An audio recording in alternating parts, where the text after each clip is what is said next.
নাহিদ ইসলামের একটা মন্তব্য দর্শকদের সুবিধার্থে মনে করিয়ে দিতে যাচ্ছিলাম। তিনি তখন ফেসবুক পোস্টে লিখেছিলেন যে পিআর বা আনুপাতিক নির্বাচনের দাবিতে জামাত ইসলামের আন্দোলন সুচিন্তিত রাজনৈতিক প্রতারণা, এবং পরবর্তীতে তিনি বলেছেন যে ঐকমত্য কমিশনের আলোচনায় জামাতের অংশ নেওয়া ছিল সংস্কারের মুখোশে একটি রাজনৈতিক নাশকতা এবং নিজেদের হীন স্বার্থ আদায়ে পিআর আন্দোলনকে দর কষাকষির হাতিয়ার হিসেবে ব্যবহার করা।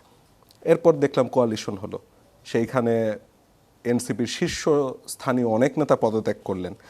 এর মধ্যে আবার নাহিদ ইসলামকে বলতে শুনলাম, তিনি বলছেন যে তো আদর্শিক ঐক্য না, নির্বাচনে যাওয়ার জন্য আমরা এটা করছি।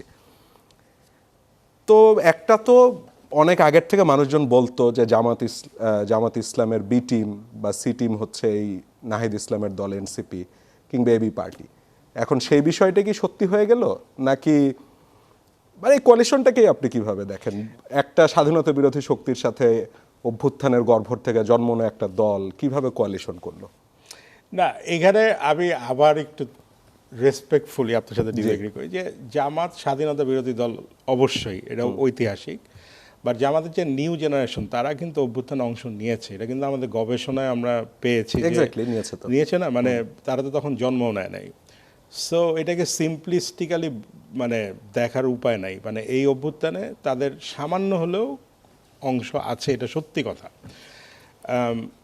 এবং এনসিপি তো আছেই, এবং একই সাথে বিএনপির আছে, সবারই আছে, সাধারণ মানুষের সবারই আছে। এই যে জোট, যেটা এই জোটটা আসলে যেটা দেখাচ্ছে যে এনসিপি আসলে খুবই দুর্বল পার্টি, অন্য কিছু দেখাচ্ছে না। আচ্ছা, এই ছাড়া আর কিভাবে আপনি এটাকে ব্যাখ্যা করবেন? আমি তো কোনোভাবে ব্যাখ্যা করার কোনো, মানে তারা ওই ক্ষমতার পলিটিক্সটাই যেতে চায়, এবং তারা তাদের সেই লোক বল নাই যেটা একটা অর্গানাইজ পলিটিক্যাল পার্টির আছে। আমি শুনেছি যে, সত্যি মিথ্যা আমি জানি না, শুনেছি যে তারা বিএনপির সাথেও নেগোশিয়েট করার চেষ্টা করেছিল, কিন্তু যেহেতু বিএনপির প্রার্থী অনেক এবং এটা অনেক বেশি কম্পিটিশন, আমি এমনই শুনেছি, পত্রিকায় পড়েছি। না সেটাই তো, তার মানে বোঝা যাচ্ছে যে তাদের একটা কোয়ালিশন করতেই হতো। কারণ পার্টির সাথে কোয়ালিশন কখন করে? যখন তাদের প্ল্যাটফর্মটা তারা ইউজ করে। এবং একই সাথে জামাতের জন্যও এটা একটা, জামাত এবং এনসিপির জন্য একটা উইন ইন সিচুয়েশন। কিন্তু আমি জানি না যে ইলেকশনের জন্য উইন কিনা, এটা সময় বলবে, ভোটাররাই বলবে। যদি এনসিপি এরকম ক্ষমতায় যাওয়ার জন্য কোয়ালিশন না করে আলাদা প্রেশার গ্রুপ হিসেবে কাজ করতো, সেটা কি এনসিপির জন্য ভালো হতো নাকি খারাপ হতো? মানে যেভাবে হেফাজত ইসলাম কিন্তু আমি দেখেছি আওয়ামী লীগ সরকারের সময় প্রচুর প্রেশার দিয়ে অনেক কিছু দাবিটাও আদায় করে নিতে পেরেছে। এখন এনসিপির ওই যে অনেক সিনিয়র নেতা পদত্যাগ করলেন, অনেকে হতাশার মধ্যে পড়লেন যে কেন এনসিপি করলো।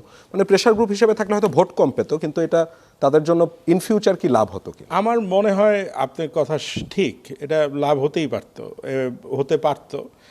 এখন তাদের হয়তো বা আরেকটা ব্যাপার আছে যে তাদের বেশ কিছু মানুষের তো সিকিউরিটি আসলে একটা বিশাল কনসার্ন। কারণ আমরা তো এক্স্যাক্টলি, আমি হাদির ঘটনার পরে তো সেটা অবশ্যই। হ্যাঁ, তো ওই ক্ষেত্রে হয়তো বা তারা ভেবেছে যে একটা বড় পার্টির সাথে গেলে তাদের এই প্রোটেকশনের বলয়টাও আরও বেশি হতে পারে। ওই ওই ওই ওই বিষয়টা আমরা আসলে জানি না যে এটা ওদের ডিসিশন নেওয়ার ক্ষেত্রে কাজ করেছে কিনা, বাট এটা করে থাকতে পারে। বাট এর মাধ্যমে কি তারা নির্বাচনে জয়ী হতে পারবে কিনা, এটা আমি খুবই পেসিমিস্টিক এই ব্যাপারটায়। কিন্তু নাহিদ যদি নাহিদ হিসাবে থাকতো, সে যদি ইন্ডিভিজুয়ালি আপনার এই ক্যাম্পেনে যেত বা এই যে স্বতন্ত্র প্রার্থী হিসাবে যেত, তাইলে হয়তোবা সে অনেক বেশি ভোট পেতে পারতো বলে এটা আমার বাইরে থেকে মনে হয়। কারণ সে এনসিপির নাহিদ হয়ে যেত, কারণ সে তো গণ অভ্যুত্থানের একটা ফেস, মানুষ তাকে চিনে যে, এবং সে টর্চার হয়েছে, তাকে গুম করে রাখা হয়েছিল আয়নাঘরে একদিনের, দেখা গেছে যে সে টর্চার হয়েছে। হ্যাঁ, তো ওই বিষয়টা হয়তোবা সে চিন্তা করেছে, কারণ তাকে আমার সবসময় প্রজ্ঞাবান বা অ্যাটলিস্ট মানে বোকা মনে হয়নি। শেখ হাসিনার মতো সরকারকে ফেলে দেওয়ার ফেস হয়তো চারটিখানি কথা না, কিন্তু এটা নির্বাচনের ক্ষেত্রে এটা আসলে কতটুকু কাজে দিবে, এটা আমার কাছে মনে হয় যে তারা একটা ইলেকটোরাল গ্যামলিং করছেন। It may work out, we don't know. আচ্ছা, তার মানে বলছেন যে এর মাধ্যমে এনসিপি পলিটিক্যালি আসলে লুজার হলো না? আমি তো বলতেছি লুজার হবে, কিন্তু ভোটের রাজনীতি তো ডিফারেন্ট। মানুষ কাকে ভোট দেয় ভোটের দিনে, এই যে আমার ড্রাইভার বলতে, আমার যাকে, তো ওই ক্ষেত্রে হয়তো বা নাও হতে পারে, উই ডোন্ট নো।